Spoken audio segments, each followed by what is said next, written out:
I sold the house, my husband said with a triumphant expression on his face. How much more foolish can he be? I gave my husband a cold look and said this. You know nothing, do you? My name is Carmen, a 38-year-old office worker. It has been 7 years since I married Adam, my husband. We met through work. Mr. Miller, the department manager of a client I was handling, introduced us.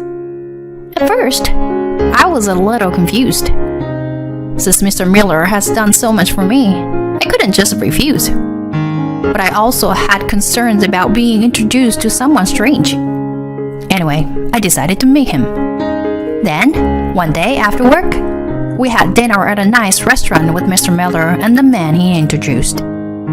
As I nervously entered the restaurant, I saw Mr. Miller and a very refreshing man. Honestly, I fell in love with him at first sight. Nice to meet you. I'm Adam. Thanks for coming today. Nice to meet you too. I'm Carmen. Sorry, this guy's too serious and a bit rigid. But he's a good guy. I thought he could be a perfect match for you, Carmen. After Mr. Miller introduced him to me, we had various conversations. It seemed that we both had a good impression of each other, and we exchanged our numbers. We also made plans to meet again, just the two of us. Soon after, he asked me out on a date, and we officially started dating. Adam was a fun and eloquent person when we were alone together. I remember thinking that we could have a great time together in the future. Even Mr. Miller, the matchmaker, was happy about our relationship. From there, we continued our relationship, and 3 years passed in the blink of an eye. And finally, he proposed to me. That's how we got married. I was glad that I could give good news to Mr. Miller, who treats us like his own children. After that, we went to visit each other's parents and had formal meetings between the families, and we started preparing for the wedding. The wedding was just as we had imagined. It was wonderful. We were very satisfied. And so, our newlywed life as husband and wife began. It was just amazing, and I felt happy every day. Since we both had jobs, we had limited time to relax on weekdays. But we made up for it by going out together on weekends, watching movies at home, and creating quality time as a couple. Since my husband is not good at housework, I mainly handle the cooking. Sometimes it can be a burden, but when I see my husband enjoying my cooking, I feel like making more for him. In the meantime, my husband got promoted to manager. His salary increased significantly, and he was filled with motivation. I also worked hard and achieved results, not to be outdone by my husband. It's a good state to be able to focus on our jobs. And with higher income, we had more money to spend. So we went on trips during holidays and had fulfilling weekends. In this way, time flew by, and 5 years had passed since we got married. One day, my husband came up with a proposal. Should we buy a new house? Our incomes are high and we have decent savings. Our current house is a bit small, and it's a good opportunity to think about the future. I agreed with my husband, and we decided to buy a house together. We visited the real estate agency several times and searched for our ideal house. After a few months, we found a house that perfectly matched our criteria. We moved in right away and started our life in the new house. It's very comfortable. The house had more rooms and a great location, so it was relatively expensive, but we considered it a long-term investment. I believe that decision was a good one. When the house is comfortable, it helps balance our lives. We were able to focus more on our jobs than before. Before I knew it, I got promoted in my company, and my income increased even more. Time flew by, and although we were still leading a relatively happy life, there was one problem. We were having difficulty having children. We started trying to conceive shortly after getting married, so we were starting to feel a sense of urgency. Due to the influence of this issue, the communication between us as a couple started to decline slowly. Lately, my husband's been coming home later, and we rarely have meals together. I believe it's important to share meals together, but it seems like my husband doesn't understand that. Frustrated by these days, I couldn't help but complain to my husband. Hey, can we make more time for each other as a couple? I'm not saying you shouldn't go out for drinks, but we hardly spend any time together anymore. Then he said, I go out for drinks for work reasons. I work hard to please my boss, take care of my team members, and advance in my career. It's all to pay off the mortgage for this house, you know? Instead of saying such pointless things, why don't you try increasing your income? But I was surprised and disappointed by my husband's cold words. I simply expressed my desire to have more time together as a couple. Why did it have to escalate to such hurtful comments? At that moment, I felt a little disappointed with my husband. Since then, I realized there was a gap in our feelings as a couple. From then on, our conversations decreased even further. He leaves for work early in the morning, comes back late at night. He has to work on Saturdays, and sometimes he goes out for drinks with friends. He only stays home on Sundays, but mostly sleeps until noon.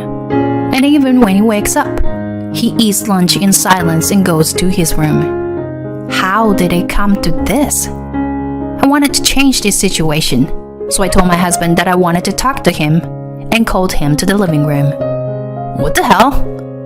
Can't you let me have Sunday off? I don't think we should be in this state. Why are you bringing this up all of a sudden? Don't you think we're unhappy as a couple? This is just a roommate situation. I want us to have proper conversations like we used to. Adam, what's on your mind? Oh, well, you know. By expressing my desperate feelings, my husband started to take it more seriously. Looking back on my behavior, I might have neglected our relationship as a couple. I'm sorry, but please understand that I've been working hard for us. It's been quite a pressure. Yeah, I understand. I also understand that you go out for work-related reasons. Right. Well, that's good. We'll do better. By having an honest conversation, we were able to resolve the Cold War situation a little. From then on, our conversations increased, and we started having meals together at home even on weekdays. Your cooking is delicious, Carmen. Thanks, I'm glad. It seems like we're slowly returning to being a happy couple as before. However, something unexpected happened during that time. Huh? Leukemia?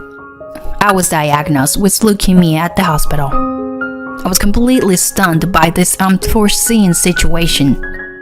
According to the doctor, I would need about 6 months to a year of treatment.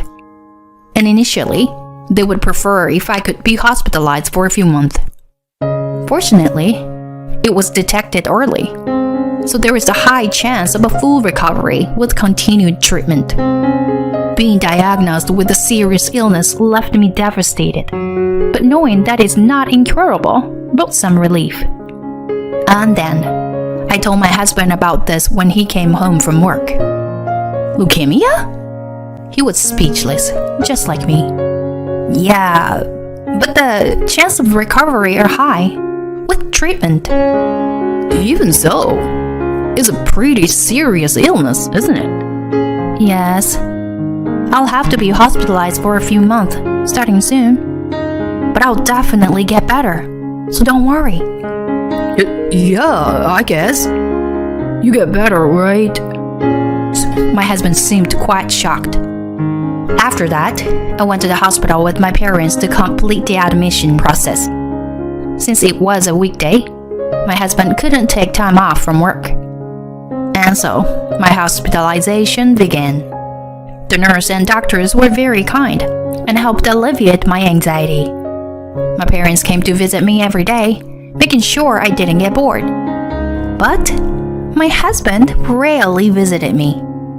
And even when he did, it was just for a short while after work, and only about once a week. I felt lonely and wished he would be more supportive as a husband. He could have been my biggest source of emotional support, but he wasn't there for me. My disappointment in him grew. However, for the time being, I decided to focus on my treatment and try not to think too much about my husband. 3 months passed, and I was discharged. From now on, I would continue treatment while working and visiting the hospital. I headed home with my parents, excited to be back after such a long time. But a problem arose.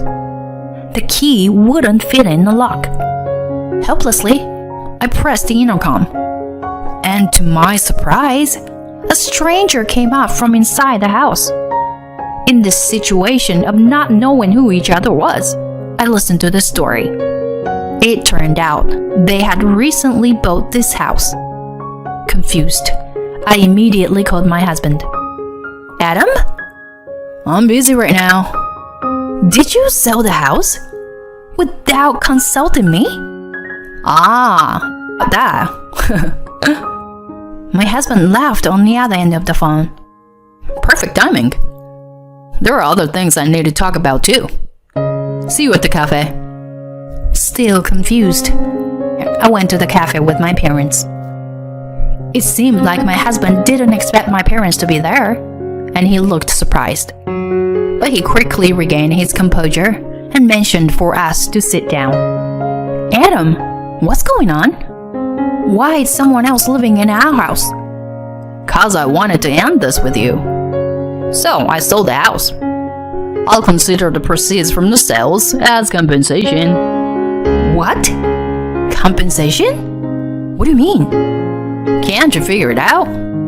You couldn't even give me a child in over 7 years of our marriage. That alone disappointed me. And now you've even gotten a serious illness. Can you imagine the burden I've been carrying?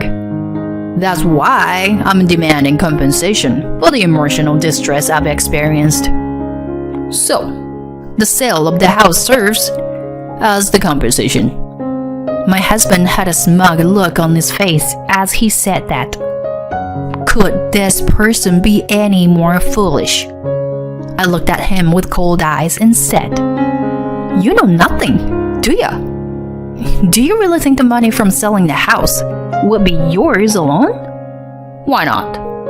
I bought that house in my name, so I should have all the right to sell it. Yes, you have the right to sell it, but we're married, and we purchased it together as a couple. That house is subject to division property. Besides, I was also paying the mortgage, so I have the right to claim half of the money from selling that. Don't mess with me. I want to acknowledge that.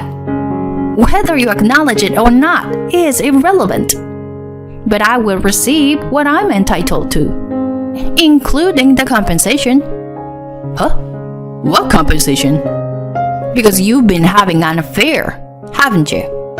What? Would you say that? Mom saw you leaving the house with the woman. It happened when she tried to get my clothes and belongings.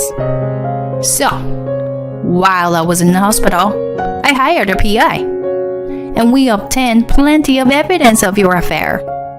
I said that and laid out the evidence photos on the table. Stop it! Why are you doing this here? My husband frantically gathered the photos.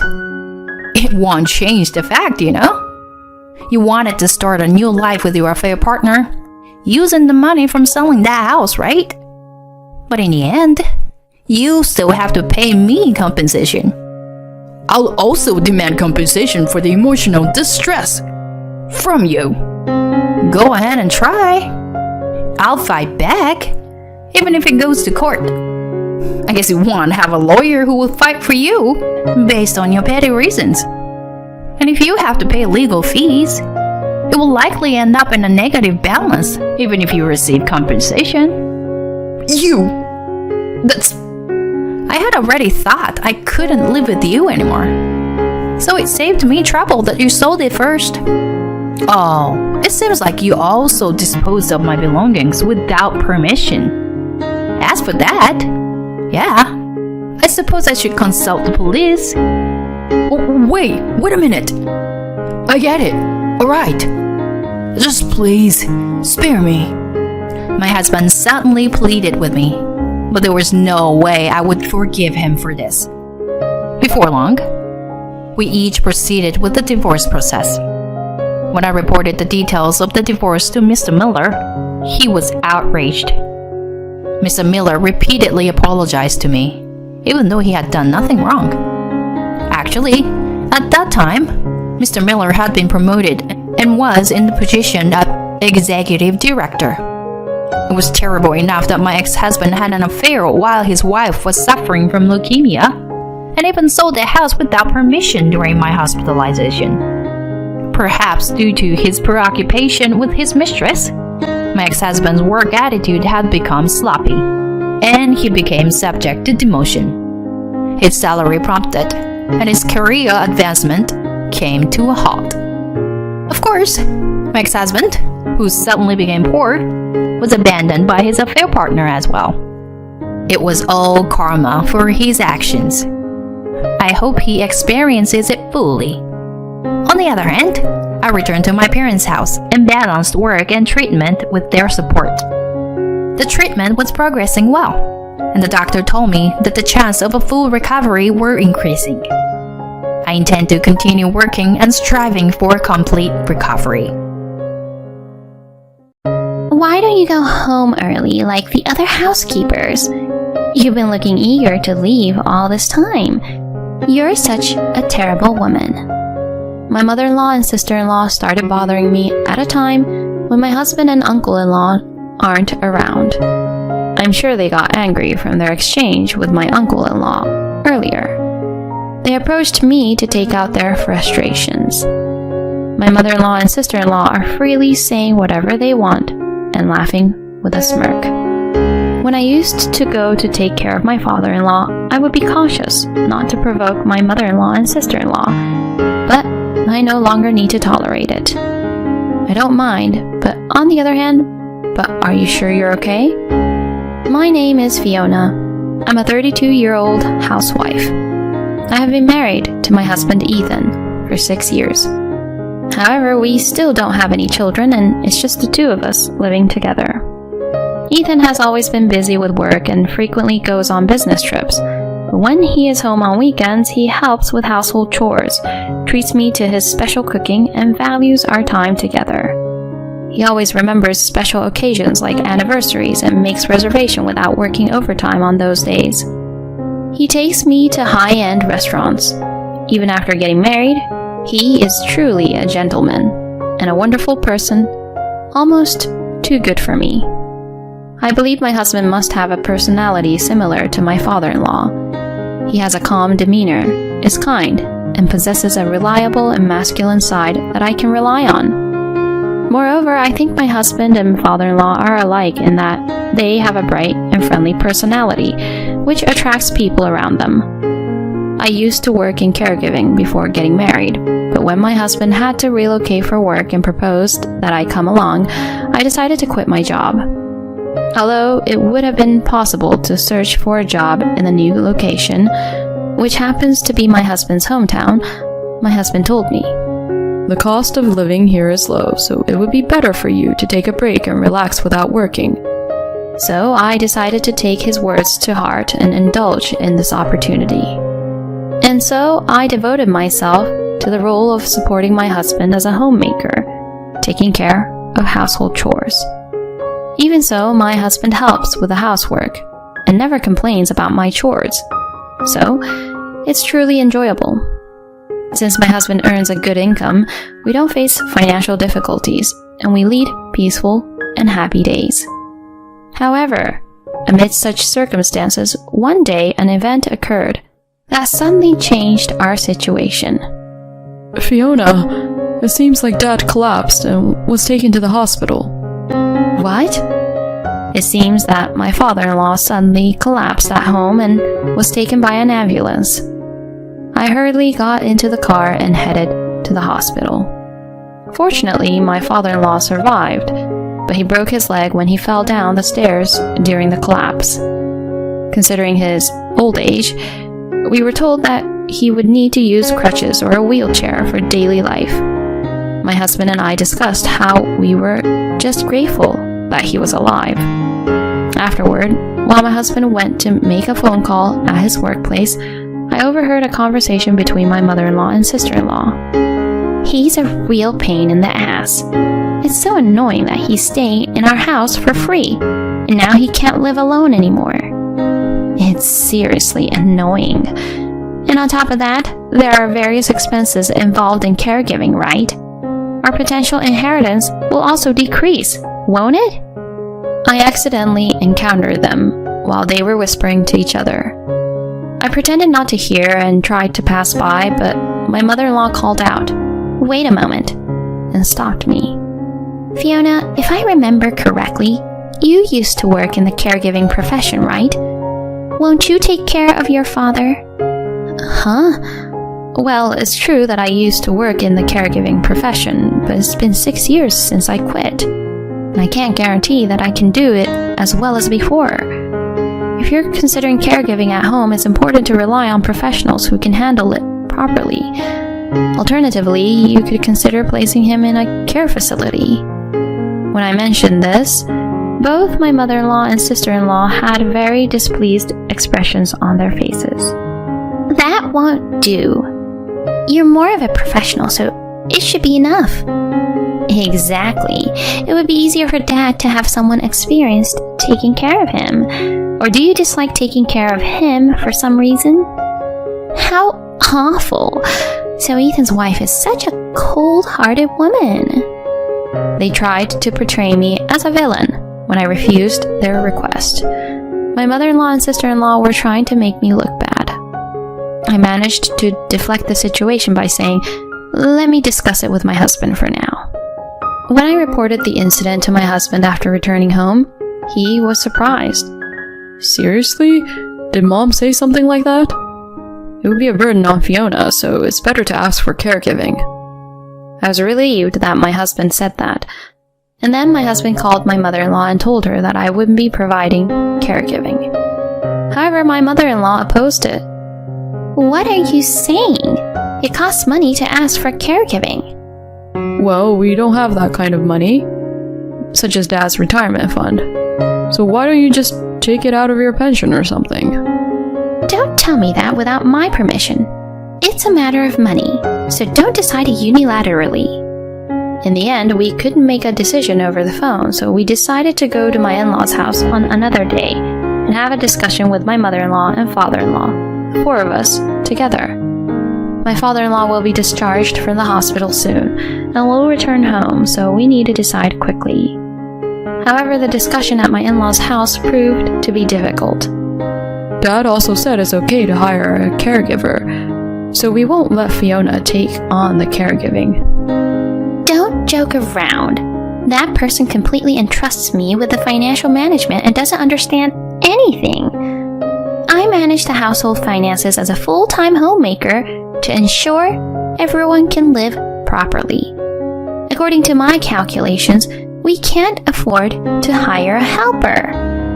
My mother-in-law became stubborn and refused to rely on external help. And my sister-in-law also agreed with my mother-in-law and opposed the idea. "Exactly. You know nothing about the hardships Mom has gone through. Who was the one taking care of household chores and supporting the family since we were kids?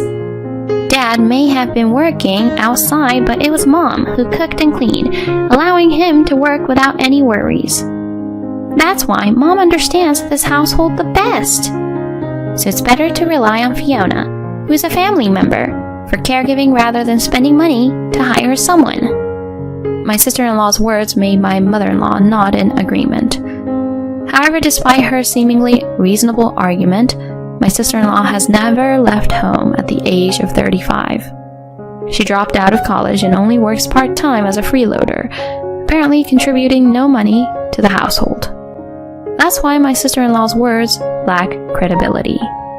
If she's so supportive of my mother-in-law, she should be independent and provide support herself. Then why don't you take care of the caregiving, sis? You have plenty of free time anyway. What are you talking about? I'm also busy with various things. Besides, Fiona, who has experience in caregiving, is more suitable for the job. Both my husband and my mother-in-law and sister-in-law are not backing down. Feeling sorry for my father-in-law, I decided to take on the caregiving. I'll take care of the caregiving. Hey, Fiona. Don't worry, I want to repay your father for taking care of me. That's great. It's decided then. If only you had said you would do it sooner, we wouldn't have wasted time talking. My mother-in-law and sister-in-law were very pleased with my decision. Though I haven't told my husband yet, he must be happy, thinking it will prevent a decrease in the inheritance. Today's discussion confirmed my thoughts that they are truly unpleasant people. After returning home, my husband asked me if it was really okay and said that if it's too much for me, I can refuse. I replied, yes, it's fine. Thank you. But if anything happens, make sure to consult with me right away. My husband said that, and it gave me some peace of mind. And I made up my mind to take good care of my father-in-law. After being away from caregiving for a while, I studied and refreshed my knowledge on it. And after a while, my father-in-law was discharged from the hospital, and that marked the start of my caregiving journey. My in-laws' house is located about a 10-minute walk from our apartment. After seeing off my husband as he left for work, I headed to my in-laws' house. I was so busy taking care of my father-in-law that I didn't pay much attention, but my mother-in-law and sister-in-law hadn't been doing anything. They had completely shifted the responsibility of taking care of my father-in-law onto me, and they hadn't been doing any housework either. I was appalled to realize that all their promises during our previous discussion were lies. My father-in-law apologized, saying, I'm sorry for all the trouble my wife and daughter are causing. He was truly a conscientious and kind person. From then on, I took care of my father-in-law every day. My father-in-law would always express his gratitude and say thank you politely. Moreover, my father-in-law was knowledgeable and taught me many things I didn't know.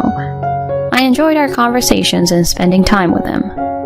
My husband also talked to his company, explaining the situation, and reduced his business trips and overtime work. He would come to my in-laws' house in the early evening on weekdays and say, I'll take care of the caregiving so you can take a break, showing concern for me. I'm grateful to have such a kind husband. In this way, while cooperating with my husband, I took care of my father-in-law. However, his chronic illness worsened, and he was taken to the hospital where he passed away. Both my husband and I were deeply saddened by my father-in-law's death. And during the funeral, my mother-in-law and sister-in-law shed tears, but knowing their true nature, I suspected it was all an act. Afterward, we were busy with various matters, and before we knew it, a few months had passed and it was time for the 3-month memorial service for my father-in-law. Some relatives also attended, and there was a need to provide hospitality, so I was helping with the preparations. My father-in-law's younger brother, who lived far away, seemed to have had a close relationship with him since their early years, but he couldn't come to visit easily. They often communicated through phone calls and emails. I've heard a lot about you from my brother Fiona. Thank you for taking such good care of him until the end. I felt embarrassed after being told that. Upon hearing that, my mother-in-law interjected, saying, You're just a daughter-in-law, so it's only natural to be grateful. Don't start thinking too highly of yourself. At that moment, my uncle-in-law, who had been silent until then, said, If that's the case, then normally it should be the wife like you or the daughter who should do it. He defended me, saying, It's unreasonable to make your son's wife do it. Tensions were running high, and I was nervous inside.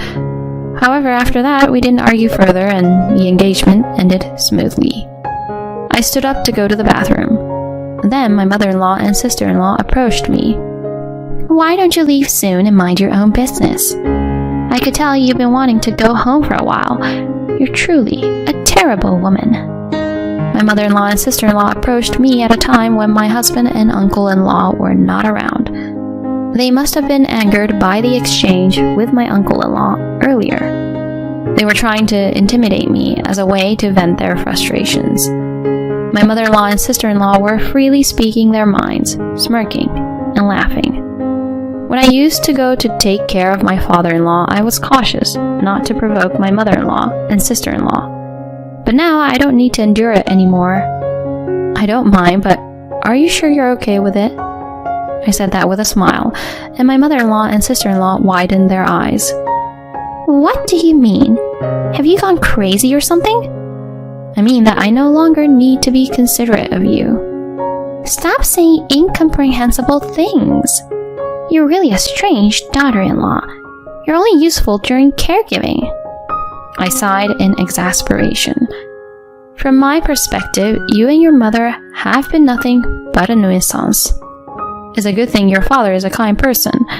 If it weren't for him, you would have been abandoned long ago, living off him without doing any household chores, and just parasitic. What are you saying? You're just a daughter-in-law. What do you even know? While my mother-in-law and sister-in-law turned red-faced, I continued without minding. The reason why your father didn't get a divorce is because he didn't want to take the mother away from his 2 children. He valued being there for his family. He said he didn't want to get divorced until he saw his daughter get married and leave. He was a wonderful person who wanted to see through the decisions he made until the end. My father-in-law. So deep down, he probably wanted a divorce.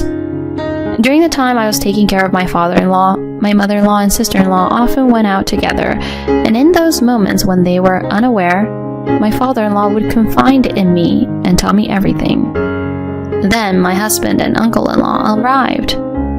What are you and Mom doing? You weren't scaring Fiona, right? What? How dare you look at me like that? Do you think I don't know your true nature? Well, let's put that aside for now and continue with the inheritance matters. Saying that, my husband handed the documents to my mother-in-law and sister-in-law, and upon seeing them, they gasped and raised their voices. Wait a minute.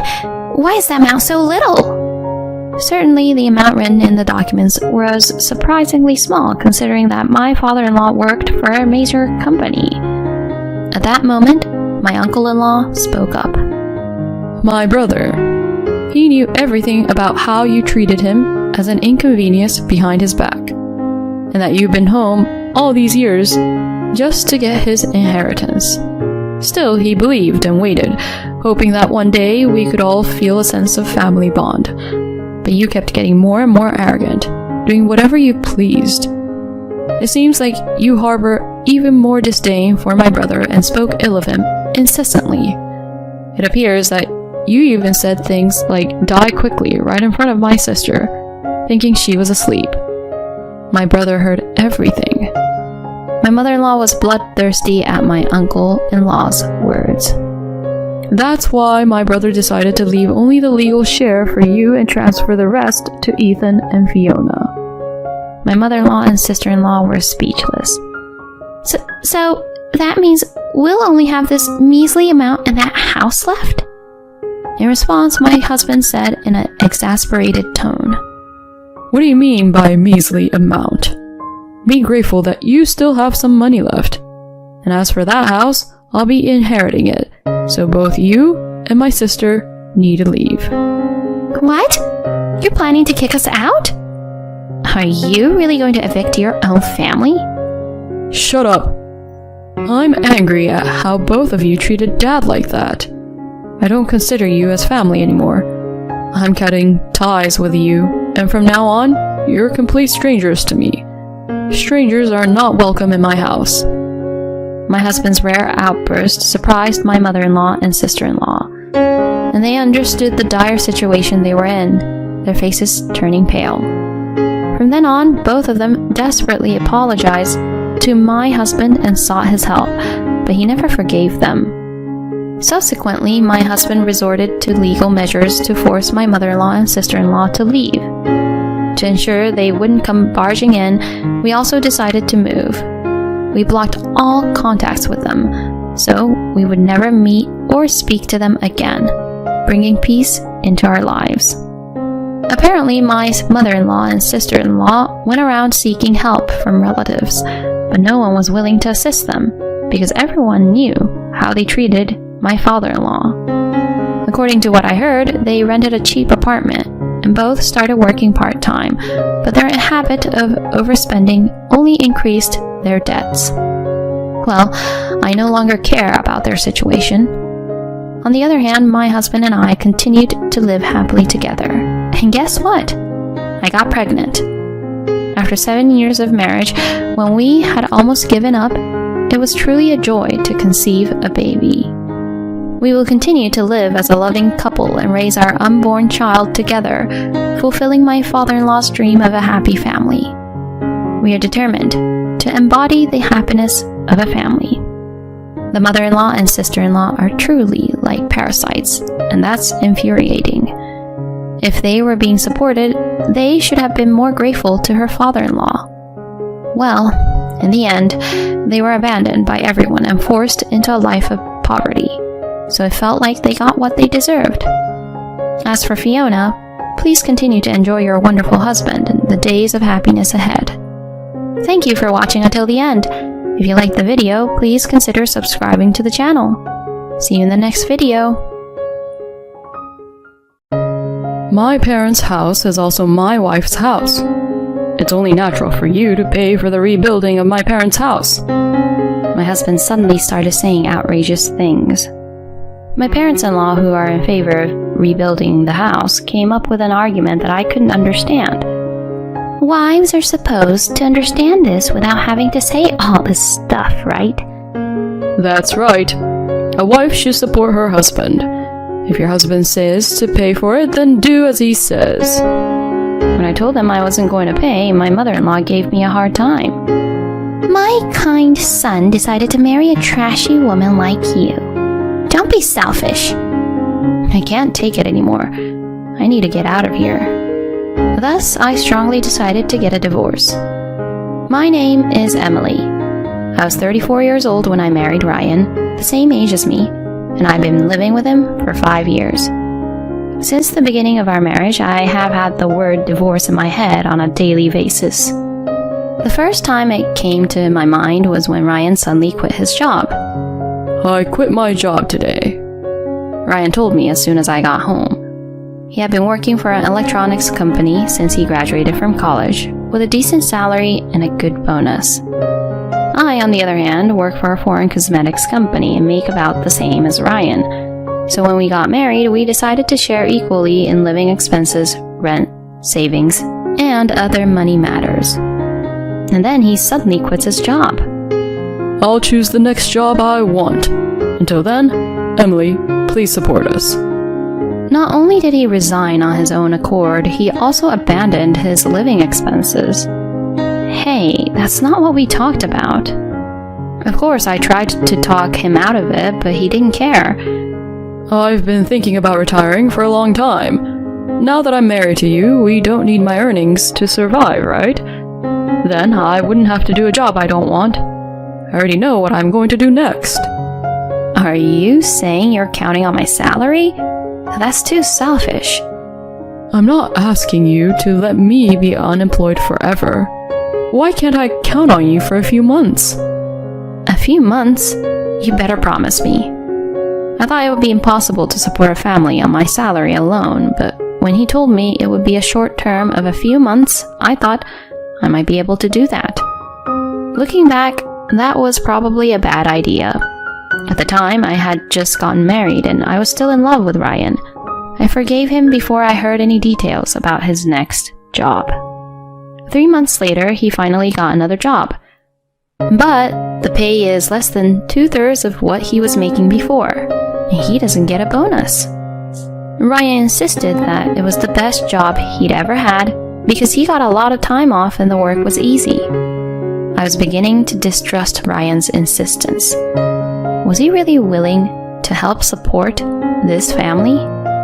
My fears turned into certainty. My husband and I were at my parents-in-law's house when he started arguing with me about living expenses in front of them. It's not fair to put money in the house at the same allocation as before, even though my salary has gone down. Dad, Mom, don't you think so? When my in-laws heard that, they made me look bad, and they justified Ryan's actions. It's a wife's job to support her husband. If Ryan's salary got lowered, then Emily, you should be putting in more money into the house. That's right. You're his wife. You have to support your husband. Ryan changed jobs to do what he wanted to do. You should be proud of that, right? Ryan got his parents on his side, blaming me. See? My parents are saying this, so it shouldn't be a problem. I knew he never wanted to support each other from the beginning. I thought about getting divorced many times, but after being married after 30 years old, I was afraid of being single. I reluctantly accepted Ryan's and my in-laws' requests. I agreed to take care of the situation by asking Ryan to pay me 1/2 of what he had been paying before. But this was just the beginning. Ryan, a vain man, began to use the money we had saved together to buy things he wanted without consulting me. It seems that Ryan is a lot like his parents. His parents are just as vain as him. My mother-in-law has been a stay-at-home mom since they were married, saying that it's not very presentable to work. And my father-in-law also said it's not cool to work after retirement. So, they both live on pensions. And yet they ask me for money to live on. It's the responsibility of a child to support a parent who lives on a pension, isn't it? That's right. You're supposed to give us money. I could understand if they asked their son Ryan, but asking me, his wife? But I tolerated all of that. It would be wrong to say I tolerated it. I just didn't fight it. I was already exhausted from working and housework. After all, I had to earn the money that Ryan didn't pay. And that's not all. Ryan began to say that he was going to rebuild his parents' house. If he had some idea about where to get the funds for it, then it would be fine. But he thought, just let Emily pay for it. And all he wanted me to pay for their ideal house. When his parents heard this, their eyes lit up and they agreed with him. Eventually, they got into the swing of things and started saying, I want this and I want that. I thought, this can't go on like this. I hurriedly interrupted him. Wait a minute, I never agreed to this. How much do you think it would cost to rebuild? Ryan sighed in annoyance. My in-laws stared at me with a look of disgust on their faces. Hey, you know you're my wife, right? My parents' house is your house too. So of course, you'll pay for it to be rebuilt. And my in-laws also came after me. That's right. You should know this. You're so inconsiderate. Why can't you just say yes? I told you that a wife should support her husband. Your husband says he wants to rebuild the house? Why don't you obey him? Talking to these people is not going to get us anywhere. I've learned that well in this marriage. But this time it's nothing compared to the scale of what we've done before. We are rebuilding a house after all. There's no way I'll agree to it. Anyway, I won't pay for it. With that, I left the place with my back to them. For the next few days, Ryan and my in-laws blamed me.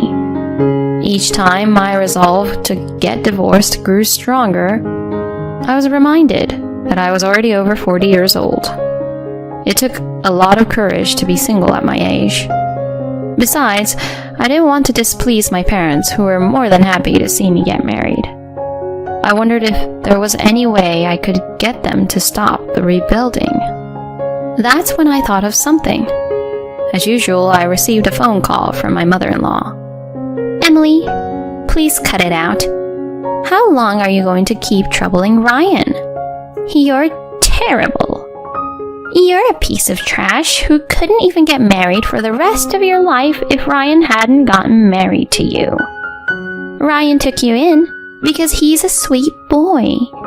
You have no right to be selfish. My mother-in-law's angry, high-pitched voice echoed over the phone.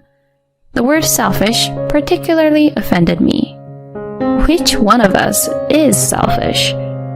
Who do you think is supporting Ryan, who has been doing whatever he wants? I made a strong decision in my heart. That's it. I'm divorcing him. He's going to get what he deserves for doing whatever he wants. I unilaterally cut off my mother-in-law's and went to my lawyer's office, which I had never had the courage to do before.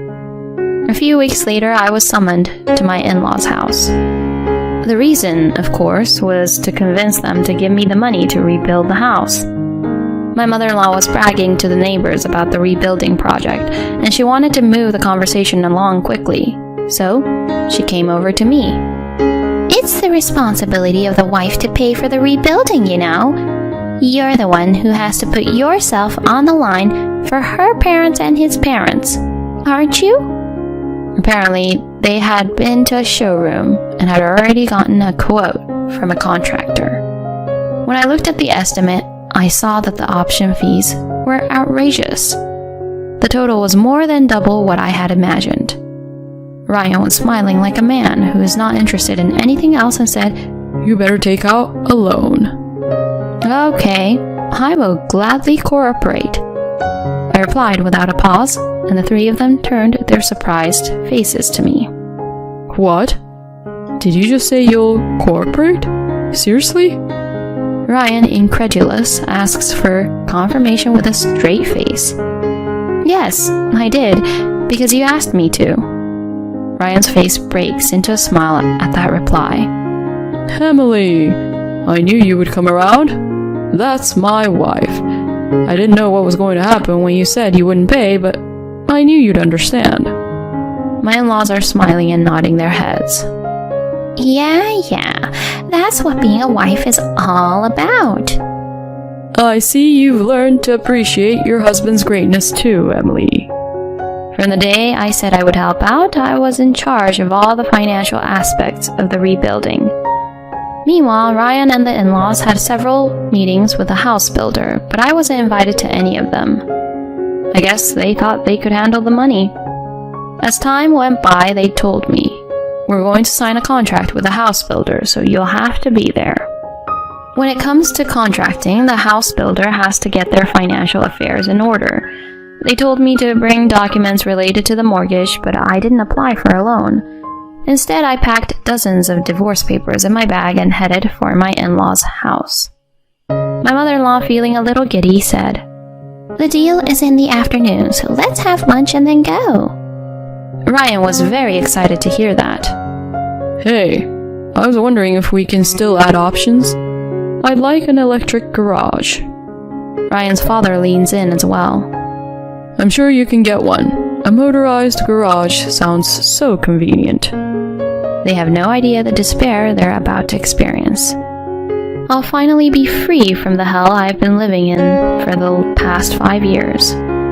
I couldn't suppress a smile as I looked at their happy faces. Let's have it then. Before we get started, I have to tell you something, I said, pulling out a divorce decree from my bag. Huh?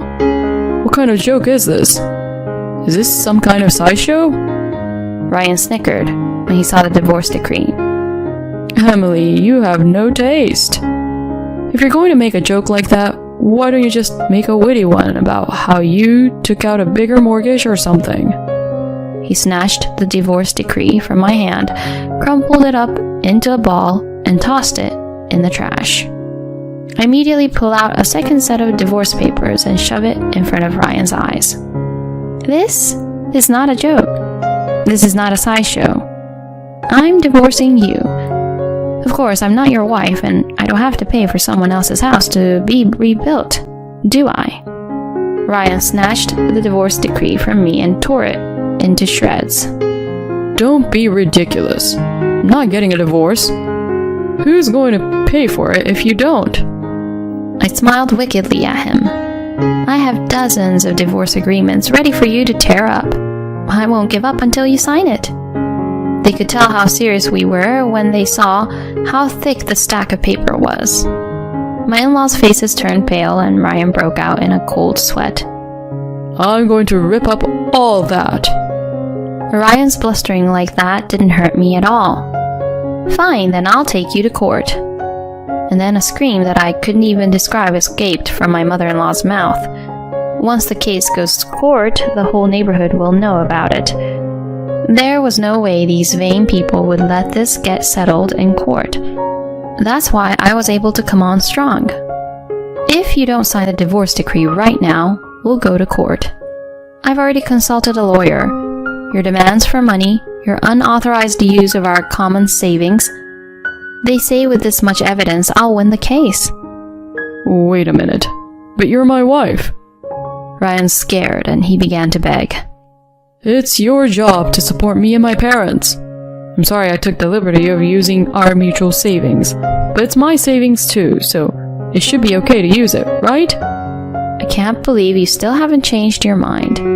I can't help it now, I yelled at him. I don't have any obligations to do that.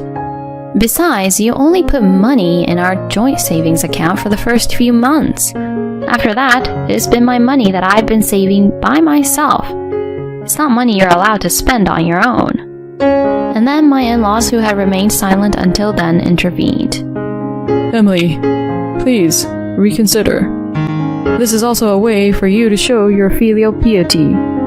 Your money will be used to make everyone happy. Don't you think that's a wonderful thing? That's right. You can't just suddenly divorce. Let's talk about it again. Make everyone happy? What are they talking about? I could feel the blood rushing to my head and my face heating up. Are you kidding me? Everyone's happy? You only think about your own happiness. My happiness is not here. Even if we talk it out, it won't get resolved anyway, will it? I've been unhappy ever since we got married. I countered, then turned my cold gaze on Ryan. I don't care if you don't sign the papers right now. Do you really want to be the subject of neighborhood gossip for extra money and time? This comment triggered a sudden argument between the three of us. Hey, I don't want to be the subject of neighborhood gossip. This happened because you don't take better care of Emily. Mom, you used to buy clothes and shoes with Emily's money. I'm so disappointed in both of you. I can't believe I was part of a family with such terrible people. I feel ashamed of myself for not divorcing my husband sooner.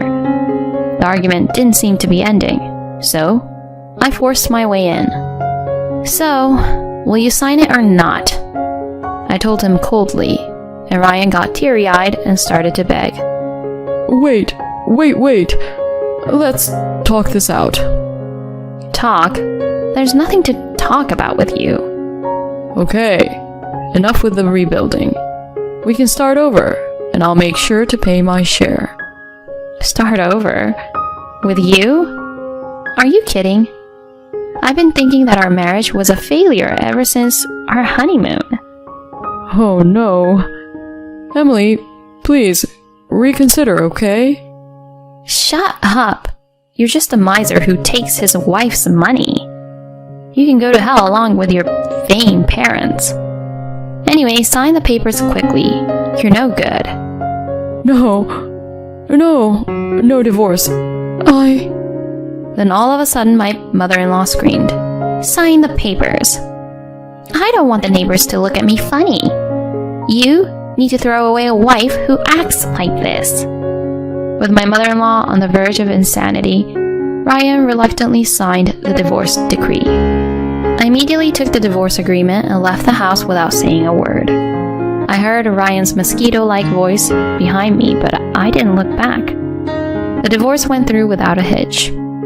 I had been secretly preparing to move out of the house, so the move went smoothly. The house that Ryan and I were living in was rented in his name, and the rent was deducted from Ryan's account.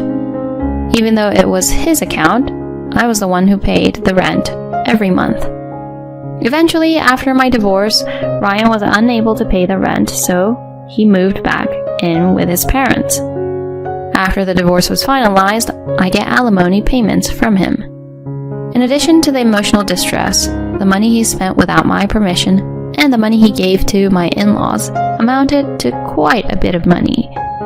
The in-laws are the ones who care most about what others think of them. The fact that their son is divorced has caused them a lot of damage. They didn't want to make things worse than they already were, so they paid the amount of money I asked for without complaint. Of course, they don't have much money because their son has a small income and they are an elderly couple living on a pension. As a result, they ended up in debt. They are still living in the rundown house. My parents-in-law have been working part-time and Ryan has started working the night shift at his job. I, on the other hand, have returned home to live peacefully with my parents. My mother and father were surprised at first, but when I told them the reason, they welcomed me warmly. From now on, I'm going to take good care of my parents, which I haven't been able to do until now.